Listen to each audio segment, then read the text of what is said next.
સૂકા પર્ણો ફરી નથી થતા કોઈ કાળે લીલા, ભાંગ્યા હૈયા ફરી નથી થતા કોઈ કાળે રસીલા, પામે ક્ષય પછી શશી વૃદ્ધિ પણ માનવીનું એ જ ભાવિ, ના આવે ફરી ભરતી જ્યાં એકદા ઓટ આવી. એટલે વેર there is life there is problem. It depends upon you how to solve. જ્યાં સુધી જીવન છે ને ત્યાં સુધી સમસ્યાઓ તો રહેવાની છે. પછી આર્થિક હોય, શારીરિક હોય, સામાજિક સમસ્યાઓ હોય, અનેક પ્રકારની હોય. પણ તમે એ સમસ્યા કઈ રીતે હલ કરો છો એના ઉપર તમારે આખી જિંદગીનો આધાર હોય છે. પહેલી વાત તો સમસ્યા શું એટલે મારી સમજણ પ્રમાણે problem means the distance between reality and expectation. સમસ્યા એટલે વાસ્તવિકતા અને અપેક્ષા વચ્ચેનું અંતર. એ અંતર જેટલું મોટું હોય એટલી સમસ્યા મોટી, અને અંતર જેટલું નાનું હોય એટલી સમસ્યા નાની. ઇંગ્લેન્ડની આ એક વાત છે. એક લેન્ડલોર્ડ એને શાનદાર પાર્ટીનું આયોજન કર્યું અને બહુ મોટા મોટા માણસોને, પ્રસિદ્ધ વ્યક્તિઓએ એમાં હાજરી આપી. એમાં ઇંગ્લેન્ડના વડાપ્રધાન વિન્સ્ટન ચર્ચિલે હતા. હવે એ પરિવાર ઘણો સમૃદ્ધ, સુખી અને એની પ્રતિષ્ઠા હતી ઇંગ્લેન્ડમાં. ટ્યુડર વંશ વખતે એક શાનદાર ટી શર્ટ ભેટ મળેલો, એ આ પરિવારે સાચવેલો, અને ખાસ પ્રસંગ હોય ને ત્યારે જ એ લોકો એનો ઉપયોગ કરતા હતા. આવી પાર્ટી એટલી શાનદાર, ત્યારે એ ટી શર્ટ ગોઠવવામાં આવ્યો. એમાં છરીને, કાંટાને, ચમચાને, ડીશીસને એવી ડેકોરેટેડ કિંમતી હતી. એમાં એક મહેમાન હતા. હવે એને ગમી કમોતી હુજી, પણ એને એમ થઈ ગયું કે આવો કલાત્મક સેટ છે ને એમાંથી એક ચમચો જો લઈ લો તો પછી આપણે ઘરે રાખી શકાય આવી વસ્તુ. એટલે એને એ ચમચો ખિસ્સામાં નાખી દીધો. પણ જેણે આ પાર્ટી આપી હતી એ લેન્ડલોર્ડ જોઈ ગયા. એટલે એને ચિંતાનો પાર ન રહ્યો કે સેટ ખંડિત થશે અને આને કંઈ તો હું એમ નથી. એટલે એણે વિન્સ્ટન ચર્ચિલને જઈને વાત કરી કે આવું બન્યું સાહેબ, આમણે લઈ લીધો છે, હું એ ખંડિત સાહેબ ઈચ્છતો નથી સેટ, હવે મારે શું કરવું? ચર્ચિલ કે જરાય મૂંઝાઈશું. એ ફરતા ફરતા પાર્ટી, ડ્રિંક ને બધું હાલતું હોય એમાં ચર્ચિલ એ લેન્ડલોર્ડ પાસે ગયા જેને આ ચમચો જોયો હતો. એ લેન્ડલોર્ડ હતો અને એની હારે વાતચીતો કરી દો. અને તો બહુ અહોભાવ થઈ ગયો. વડાપ્રધાન જેવો માણસ મારી હારે આવી આત્મીયતા દેખાડે. એ વાત કરતા કરતા ચર્ચિલ કે આખો સેટ છે ને એ બહુ કિંમતી છે ને એન્ટિક છે, ક્યાંય મળે એવું નહીં. મને તો ગમી ગયો, ખોટું શું, મેં એક ચમચો લઈ લીધો. એમ કરીને એને ખિસ્સામાં દેખાડ્યો. ત્યાં તો ઓલાને કંઈક થઈ પડ્યું, સાહેબ મેં લઈ લીધો. અને પછી વાતો કરતા છૂટા પડ્યા. એ જમવા બમવાનું બધું પતી ગયું. પછી ચર્ચિલ પાછા એની પાસે ગયા કે ગણતરી થાય છે આખા સેટની, અને ઝડપી લેવાય છે, કદાચ ઉગ્ર બનશે મામલો તો બેઇજ્જતીની આમાં સંભાવના ખરી. એટલે મારી તો હિંમત નથી આવી, હું મૂકી દઉં. એમ કરીને એને ચમચો મૂકી દીધો ટેબલમાંથી. તો ઓલો કે સાહેબ હું શું કામ જોખમ કર્યું? એણે મૂકી દીધું. પછી વાતો ચીતો થઈને વધી ગયા. અને જેણે પાર્ટી આપી હતી એને ચર્ચિલે કીધું કે ભાઈ સમસ્યા હલ થઈ ગઈ. તો સમસ્યા હલ કરવાનો આ ઉમદા માર્ગ છે. આવું જ એકવાર માર્ક ટ્વેઇનના વખતમાં બન્યું. એક સ્નેહીએ પાર્ટી આપી, બધા લોકો અહીંયા આવ્યા અને એની પાસે સુંદર સેટ હતો આખો, અને એક મહેમાને એક ચમચો ખિસ્સામાં નાખી દીધો. આ જ સ્થિતિ થઈ. મને એમ થયું કે હવે આને કેવું કેમ, એટલે એને માર્ક ટ્વેનને કીધું કે આવું બન્યું છે, અને આમણે લઈ લીધો ચમચો. માર્ક ટ્વેન તો કાંઈ વાંધો નહીં. એટલે એને પ્રોગ્રામ પૂરો થાય, કોઈ પણ આવું ડિનર કે કંઈક હોય ને, ત્યારે માર્ક ટ્વેનને બધા આગ્રહ કરતા કે કાંઈક રજૂઆત કરો એમ. અને એ હાસ્યરસિક પ્રસંગો વર્ણવતા એટલે બધા ખુશ થઈ ગયા. એક સ્કૂલમાં માર્ક ટ્વેનનું પ્રવચન હતું.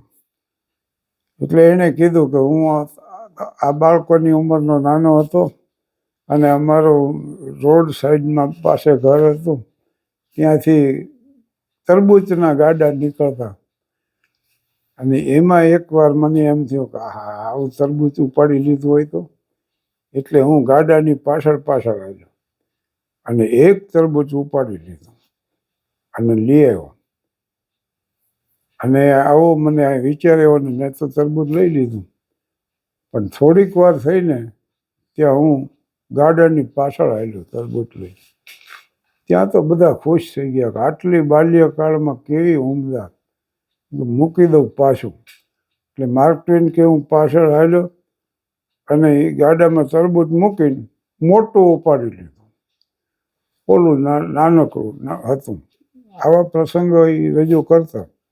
શું વાક્ય કયો માર્ક ટ્વેનને કે, તો કે પ્રમાણમાં લેવામાં આવે તો પાણી નુકસાનકારક નથી. Tom Sawyer, adventure of Tom Sawyer અને એડવેન્ચર ઓફ હકલબરી ફિન એ માર્ક ટ્વેનના જગવિખ્યાત પાત્રો છે. અને આ બે પુસ્તકો છે. બે પુસ્તકો હવે એના ગુજરાતી અનુવાદ મળે છે. ઓક્સફર્ડ યુનિવર્સિટી અને પીએચડીની ડિગ્રી આપી હતી માનવ. એટલે માર્ક ટ્વેનને આ વાત કરી. માર્ક ટ્વેન કે હું આજે કાર્યક્રમમાં જાદુના પ્રયોગો આપની સમક્ષ રજૂ કરીશ, અને એમ કરીને એને એવી વાતો શરૂ કરી કે જે બાબત તમે સ્પષ્ટ જોઈ શકો અને બુદ્ધિમાં ન ઉતરે એનું નામ જાદુ છે. એમ કરીને એને એક ચમચો જોવો, હવે મારો જાદુ જોવો. એક ચમચો માર્ક ટ્વેને લઈને બધા જોવે એમ એના ખિસ્સામાં નાખ્યો, અને પછી ઓડિયન્સમાં આંટો મારતા મારતા જેણે આ ચમચો ચોર્યો હતો ને એના ખિસ્સામાંથી કાઢી દીધો. ઓલાના ખિસ્સામાંથી કાઢ્યો ત્યાં તો માણા તાલીઓના ગડગડાટ કર્યા. ખરું જાદુ એમ. આના ખિસ્સામાં નહીં, ઓના ખિસ્સામાં કાઢ્યો, અને પછી પતી ગયું એટલે એનો મૂકી દીધો. તો બે સમસ્યાઓ આવી રીતે હલ થઈ. તો આમ સમસ્યા હલ થાય. લિંકનનો આ પ્રસંગ છે ને એ મેં ઘણી વાર વર્ણવ્યો છે. પણ એક લેન્ડલોર્ડે એના ભાડૂત ઉપર કેસ કરવાનો લિંકનને કીધું. એટલે ઓલો એટલો બધો ગરીબ હતો કે $2 ભાડું ભરી નહોતો. અને આ મકાન માલિકને એમ થયું કે આને નથી ભરવું એટલે આમ કરે, મારે એને દેખાડી દેવું. આમ લિંકન પાસે આવ્યો કે તમને વકીલ તરીકે રાખવા છે, એટલે કે કેટલી રકમનો કેસ? $2. અરે $2 શું કામ તમે આ કરો છો ગરીબ માણસને હેરાન? ઓલા કે ના, બસ મારે એને દેખાડી દેવું. પણ લિંકન કે મારી ફી $10. એટલે કે એનો ગમે એટલો ખર્ચ, એનો મને વાંધો નથી. એટલે એને લિંકન કે હું 10 ફી પહેલી લઉં છું, પછી કેસ આગળ વધે. ઓલે $10 આપ્યા. લિંકન પહેલા ગરીબ જાતા વેચ ગરીબ માણસને અહીંયા પહોંચી ગયા, પૈસા મળ્યા ને તરત. અને $5 એને આપ્યા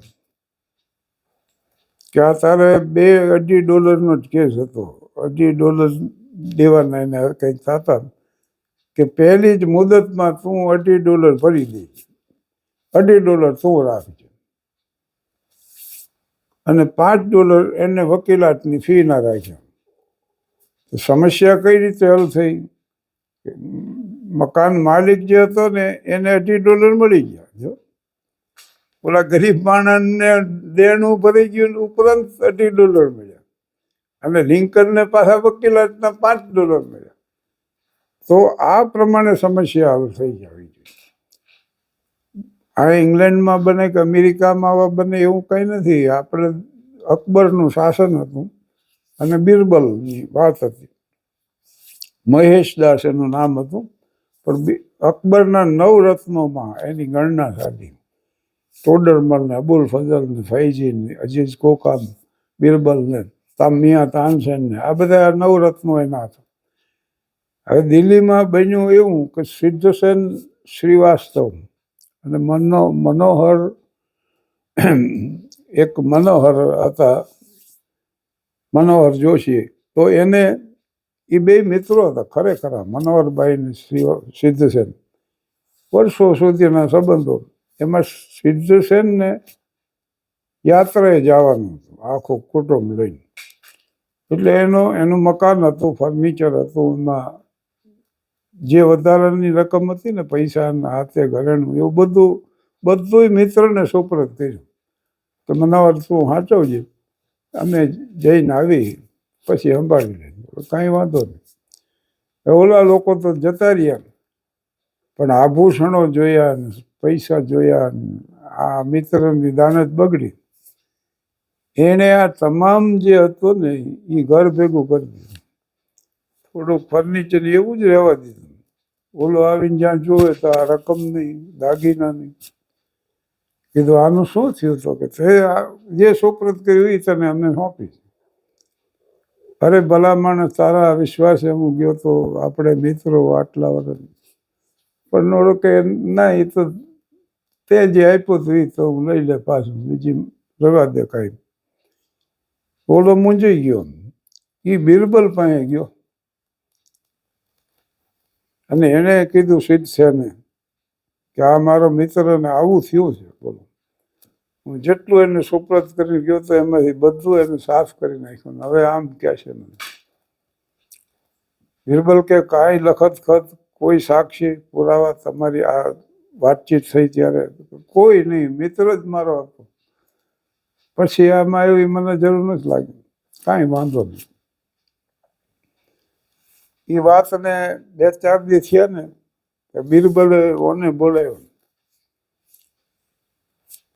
મનોહર એના મિત્રને, સિદ્ધસેનના મિત્રને બોલાવીને કે જો આ ખાનગી વાત છે, કોઈને પણ જાણ કરશો નહીં. શહેનશાહ અકબર છે ને એ વજીર બદલવા માંગે. આ વજીર બદલે એક નવા વજીરની નિમણૂક કરવાની છે. અને આખા દિલ્હીનો સર્વે થઈ ગયો છે. જે લાયક માણસ હોય, ઉમદા હોય, વજીર માટે કામ કરી શકે હોય, તો એમાં એ વજીરની જગ્યા ઉપર કામ કરી શકે એવા જે નક્કી થયા છે ને, એમાં એક નામ તમારું છે. આ તો આ એવો ખુશી થઈ ગયો. બીજા 2 નામ એને ગણાયો. 10-15 દિવસ થવા દીધા. પછી પાછો એને બોલાવીને બિરબલે કીધું કે જો હવે એ પ્રક્રિયા શરૂ થઈ છે, એક પછી એકને બોલાવવામાં આવે છે અને એની ઇન્કવાયરી હાલે છે ચારે તરફ, સગા સંબંધી મિત્રો. એટલે તમે તૈયારીમાં રહેજો, બીજું કંઈ નહીં. વળી 8-10 દિવસ પછી પાછો બોલાવીને બાદશાહે કે બધી તપાસ શરૂ કરી છે, તમારે મિત્ર હારે કંઈ એવી કોઈ ઘટના બની છે? તો બોલો કે ના ના, કાંઈ કોઈ જાતની નહીં. મારા તો જીગરજાન મિત્રો છે ને મેં એને પોષાવી લ્યો. પણ ઓલો સમજી ગયો. એટલે એણે એના મિત્રને કીધું, બોલાવ્યો, ઘરે પાછું ભોજન સમારંભ રાખ્યો, એ પરિવારને લાવી અને જે કંઈ એનું લીધું હતું ને બધું સુપ્રત કરી દીધું. ઘરેણા હતા ને પૈસા હતા ને બીજી કિંમતી વસ્તુઓ હતી. અને જયમાને એને માફી માંગી કે મારી ભૂલ થઈ, સ્વાર્થમાં આવીને મેં આવું કર્યું અને આપણા સંબંધો તો આવા ને એમ મંડ્યો વાતો કરો. એટલે આને અને બધું પતી ગયું. પછી ઓલા મિત્રએ બિરબલને જઈને કીધું મારી જે વસ્તુ ગઈ હતી બધી આવી ગઈ. એટલે આને બોલાવી અને બિરબલે કહી દીધું બાદશાહે હમણાં મુલતવી રાખ્યું. હવે બાદશાહ પાસે જવાય નહીં, એનું કંઈ ખુલાસો કરવા ન રહે. તો આ સમસ્યા આ રીતે હલ કરી. વિન્સ્ટન ચર્ચિલે હલ કરી, માર્ક ટ્વેને હલ કરી, બિરબલે આ રીતે હલ કરી અને અબ્રાહમ લિંકને કરી. બે મિત્રો જીગરજાન, અને એમાં એક મિત્ર બહુ શ્રીમંત હતો, એની વૈભવી કાર લઈને નીકળ્યો. હવે એની પ્રિયતમા જ ત્યાં રોડમાં ઉભે છે, એને ક્યાંક જવું. અને એનો મિત્ર હતો ને, એ એક વૃદ્ધા માજી હતા ને, એને અચાનક એટેક આવેલો. એ ઉભેલો અહીંયા માજીને સહાયમાં. આ નીકળ્યો, એને પૂછ્યું, એટલે તું? તો કે આ હું ઓળખતો નથી, પણ આ માજીને આવી તકલીફ થઈ છે, એને હોસ્પિટલે પહોંચાડો. હવે આ મિત્રને તો એની પ્રિયતમાને લઈને એના બંગલે જવાનું એને બેસાડી.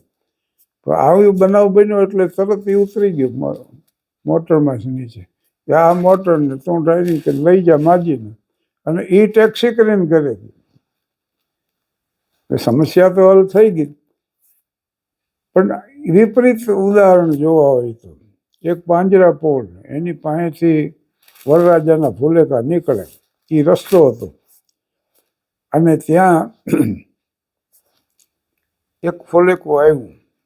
હવે બનવા જોગ છે તો એક ફુલેકો આમ સામેથી જતો હતો, અને બે હામ આવ્યા.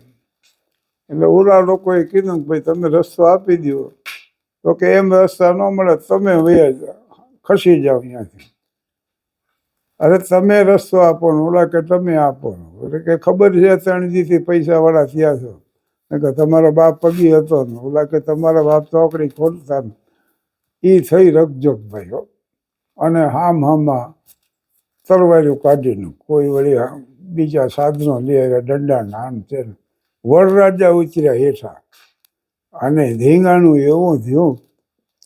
થોડાક ગયા જેલ, ત્યાં તો પોલીસ ખાતો ટોળાને નોખા પાડવા લાઠી ચાર્જ કર્યો.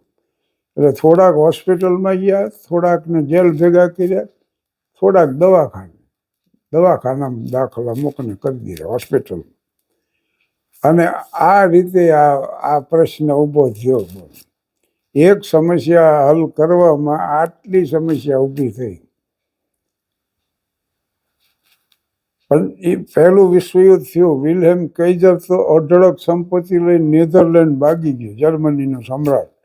અને વાયા ઇંગ્લેન્ડ ને અમેરિકા ને બેલ્જિયમ ને આ લોકોએ, ઇંગ્લેન્ડ, ફ્રાન્સ, અમેરિકા અને બેલ્જિયમ, એને જર્મનીનો જે દંડ કર્યો છે, એની તમામ સબમરીનો, સ્ટીમરો ને આર્મીના હથિયારો ને બધું કબજે કરીને $55 અબજ નો દંડ કર્યો. બોલો, રોહર પરગણું આખું રાખ્યું. અને કોઈ લશ્કરી ઉત્પાદન ન કરી, કે પ્રવૃત્તિ ન કરી, કે આવું શરત કરી. એમાંથી બીજું વિશ્વયુદ્ધ થયું. પહેલા વિશ્વયુદ્ધની સમસ્યા એ રીતે હલ થઈ કે એમાંથી બીજું વિશ્વયુદ્ધ આખું થયું. અને શું નુકસાન જગતને ગયું છે આપણે જાણીએ છીએ. એટલું થયા પછી હજી ત્રીજાના આરે ઊભા છે. જો એ જ સ્થિતિ છે ને, યુક્રેન, ઇઝરાયલ ને રશિયાને. જો તો વાત એ છે કે સમસ્યા એ રીતે હલ થવી જોઈએ કે એનાથી બીજી સમસ્યા ઊભી ન થાય. અને હાસ્યરસિક ઉદાહરણો આપવાના હોય મારા તો. ઠાકર મંદિર, એમાં માર્ચમાં પૂજારી એ પૂજા પાઠ કરે, અને એની એક પર્ણકુટી, સીધું સાદું જીવન. બાપુ કહેતા બધા એને. બાપુ સવારના પોરમાં નીકળે અને ભિક્ષાવૃત્તિ કરી આવે, પછી ભોજન કરે, બીજાને જમાડે. એમાં એકવાર એવું થયું કે બાપુની 2 લંગોટીમાંથી એક લંગોટી ખોવાઈ ગઈ. હવે સંપત્તિમાં 2 લંગોટી જ હતી, એમાં એક ખોવાઈ ગઈ એટલે 50% સંપત્તિ થઈ ગઈ એમ. અને ગામ આખું ચર્ચાએ ચડ્યું, બાપુની લંગોટી ખોવાઈ ગઈ છે, ખબર કોણ લઈ ગયું ને, આમ થયું ને તેમ થયું. જોકે મેરામણ દરજીએ 2 સીવી દીધી, બાપુને આપી. પણ બાપુને એમ થયું કે આ લઈ કોણ જાય લંગોટી, એ દંડો લઈને બેહે.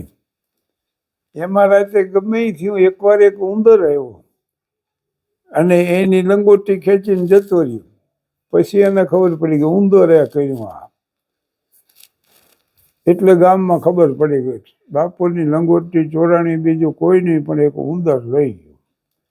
એ તરત માણસોએ સલાહ આપી કે બાપુ એમ કરે કે બિલાડી રાખો, એટલે તમારે આ તકલીફ કોઈ દી ન થાય.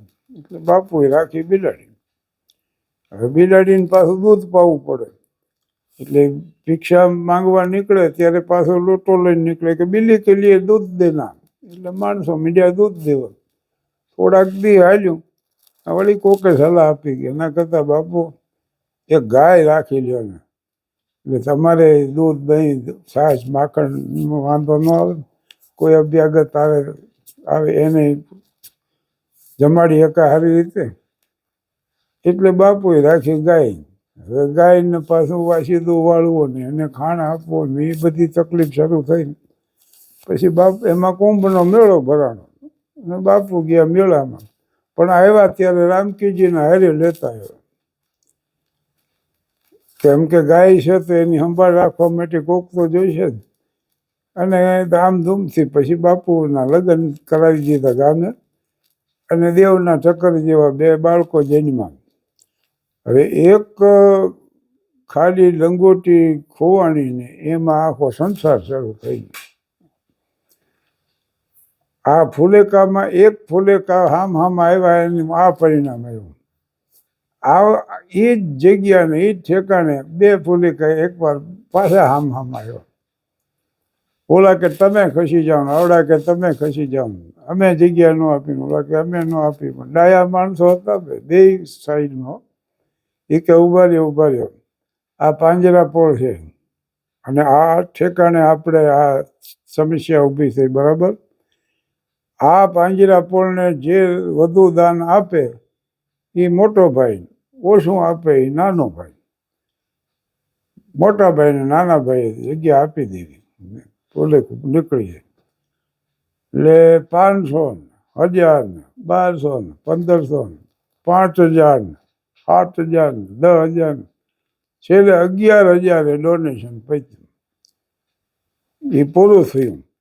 એટલે એક પરિવારે 11,000નું ડોનેશન પાંજરાપોળને આપ્યું. ત્યાં તો ઓલા મોટાભાઈ જવા દો, એ ફૂલેકું વાંચતે ગાતે ગયું. આવડા એમાં હતું એવું કે બોલો એ રકમ પછી સુપ્રત તો એને કરવાની. એટલે એને હોત જે આપવાનું હતું એ આપી દીધું.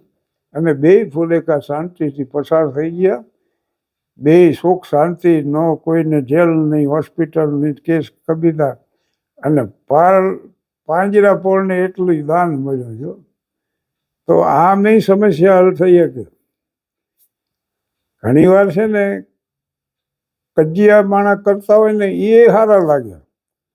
માનો કે મહેમાન આવ્યા ને 2 ભાઈ કે મહેમાન મારે ત્યાં જમશે ને ઓલા કે ના અમારે ત્યાં જમશે, હવે અમારે ત્યાં જમવાડવા દો, તો એ રોડું લાગે. એટલે આવી જિંદગીની રીત છે. અને વાત આપણી એટલી જ છે કે સમસ્યાઓ તો સર્જાવાની જ છે, પણ જ્યાં સુધી તમે એને કઈ રીતે હલ કરો છો એના ઉપર આધાર છે. અને એક જાણ્યા જેવી વાત એ છે કે માણસ સમસ્યા શરૂ થાય ને એટલે વિચાર કરે. હવે વિચાર કોઈ દી સમસ્યા હલ ન કરીએ, હજી સુધી કરી નથી ને કરશે નહીં, કરી શકે પણ નહીં. Thought cannot solve your any problem. It cannot solve. It will not solve. તો પછી મને પૂછે ઘણા, તો પછી તો સમસ્યા હલ કેવી રીતે થાય? એટલે સમસ્યા ત્યારે હલ થાય જ્યારે વિચાર બંધ થાય. તમે ઘણી વાર આવા અનુભવ બધાને હોય છે. એક નામ તમે ભૂલી જાઓ. જીમી કાર્ટર 100 વર્ષે એનું અવસાન થયું. એકવાર મને એનું નામ ભૂલી ગયું. પછી ખૂબ વિચાર કર્યો. મેં જ એના ઉદાહરણો ઘણી વાર આપેલા છે. પછી માંડી વાળ્યું, હવે રહેવા દે. એ વિચારો બંધ થયા થોડી જ વારમાં યાદ આવ્યું જીમી કાર્ટર. એટલે તમે જ્યારે વિચારવાનું બંધ જ કરી દેશો ત્યારે વિચાર બંધ થાય એટલે સમજણનો જન્મ થાય, અને સમજણનો જન્મ જે થાય ને એ સમજણ પછી સમસ્યા હલ કરી. એટલે વિચારો સમસ્યા ન કરે, કારણ કે સમસ્યા સર્જી હોય જ વિચારે. જે પાડોશી તમારા ઘરમાં કજિયો કરાવી ગયો હોય ને એ એનો ઉકેલ ન લાવી શકે, સમસ્યા હલ ન કરી શકે. એટલે વિચાર બંધ થાય પછી સમજણનો જન્મ થાય. એ સમજણ પછી તમારી સમસ્યા હલ કરી શકે. વિક્ષિપ્ત ચિત્ત હોય કે અસ્તવ્યસ્ત મન હોય, ઉકળતું પાણી હોય ને એમાં પ્રતિબિંબ ન પડી. પાણી શાંત હોય, ગંગા જેવી નદી હોય, ચંદ્રનો પ્રતિબિંબ પડતો હોય ને આમ માણા જોવે બરાબર પ્રતિબિંબ પડતો હોય, તો જેમ ઉકળતા પાણીમાં પ્રતિબિંબ ન પડે એમ વિક્ષિપ્ત મન જે નિર્ણય કરે એ પાછી વિક્ષિપ્તતા થાય.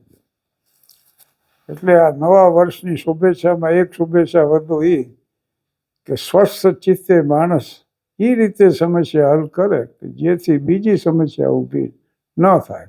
આભાર.